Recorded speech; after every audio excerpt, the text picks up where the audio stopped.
Je viens de m'entretenir avec le président de la République tunisienne, le président Sayed, à qui j'ai renouvelé le message d'amitié et de solidarité que lui avait adressé le président Macron à Paris le 22 juin dernier. Il s'agit de ma deuxième visite en Tunisie depuis le début de l'année, ma 7e visite en tant que ministre de l'Europe et des Affaires étrangères.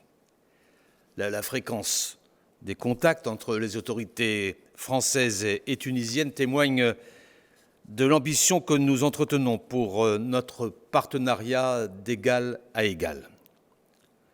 Ma visite en Tunisie intervient dans le contexte particulier de l'épidémie de Covid-19 qui frappe durement nos deux pays. Et avec mes interlocuteurs, nous mesurons la chance que constitue notre partenariat dans le contexte actuel. J'ai assuré le président Sayed et mon homologue Othman Jerandi de la solidarité de la France avec la Tunisie dans la lutte contre l'épidémie. Cette solidarité repose sur des actes concrets. Et dans les prochains jours, les autorités tunisiennes réceptionneront plusieurs tonnes de matériel médical offert par la France pour les aider à lutter contre l'épidémie pour un montant d'environ 500 000 €. Cette solidarité se matérialise également dans notre soutien structurel au système hospitalier tunisien. J'ai évoqué avec mes interlocuteurs, et je vais évoquer avec mes interlocuteurs, plusieurs projets que finance la France, comme la construction de l'hôpital de Gafsa. Et je forme le vœu que ces projets, qui correspondent aux besoins du peuple tunisien, puissent se concrétiser rapidement. Notre soutien s'inscrit dans la durée et dans la continuité des engagements pris par le président de la République française en juin dernier à travers l'annonce d'un prêt de politique publique de l'Agence française pour le développement de 350 millions €.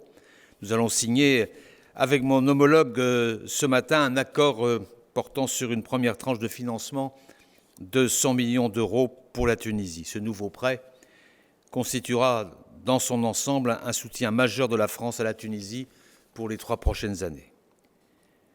Nous avons également signé un accord financier important à hauteur de 38 millions € concernant la station de traitement d'eau de Béjaoua, qui permettra de sécuriser l'alimentation en eau du Grand Tunis.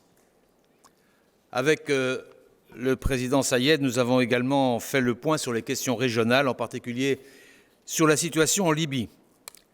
En Libye, nous considérons, comme la Tunisie, qu'il n'y a pas de solution militaire et que seul un dialogue inclusif peut amener une solution acceptable et durable en dehors de toute ingérence étrangère.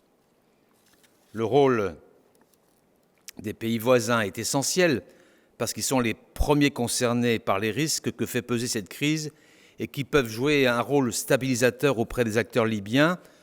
Ils ont un intérêt véritable à la stabilisation de la Libye, à la différence des puissances extérieures qui prospèrent sur l'instabilité du pays.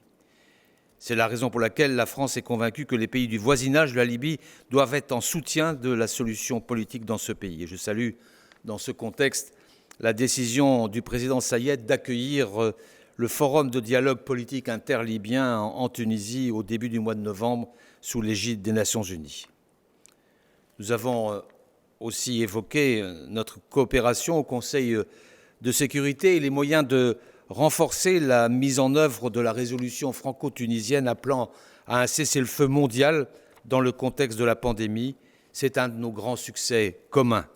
Cette coopération au Conseil de sécurité doit se poursuivre, notamment dans la perspective importante que représente la présidence tunisienne du Conseil de sécurité en janvier prochain. Nous avons aussi fait le point sur la préparation par la Tunisie du sommet de la francophonie à Djerba, qui sera l'un des temps forts de l'année 2021.